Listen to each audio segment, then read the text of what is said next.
Well, the holidays are here. So how do you avoid packing on those extra pounds during the holiday season? Well, here are a few quick tips for you. First things first, of course, you want to keep your portions small. Bigger meals mean more calories, and of course, the more calories you eat in a meal, the more fat you're going to store. It's important to understand what foods are going to make you store the most fat. The simple carbohydrates, of course, like desserts, are going to be the worst for you. They're really concentrated and they spike your blood sugar very, very quickly. But it's not just the desserts that are the problem.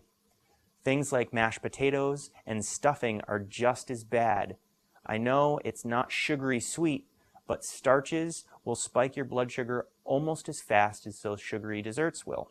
Also, the really concentrated fats are going to be a problem for you.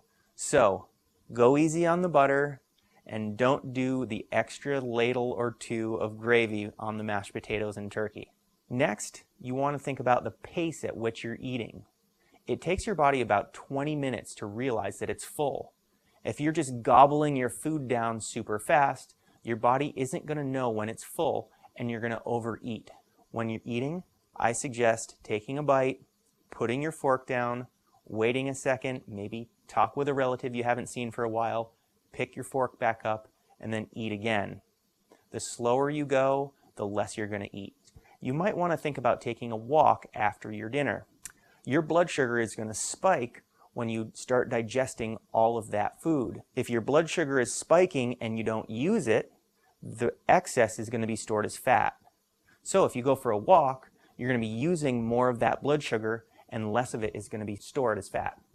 So don't just go take a nap on the couch. You want to go and be active at least a little bit.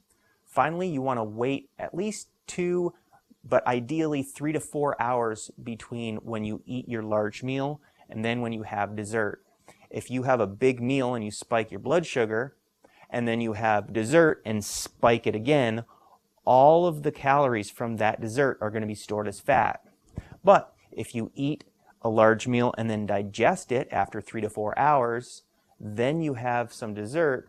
That dessert is not going to spike your blood sugar all that much, and then you're going to use some of that for energy just for your daily activities. And then, of course, the last little thing, don't take the leftovers. Leave them for someone else.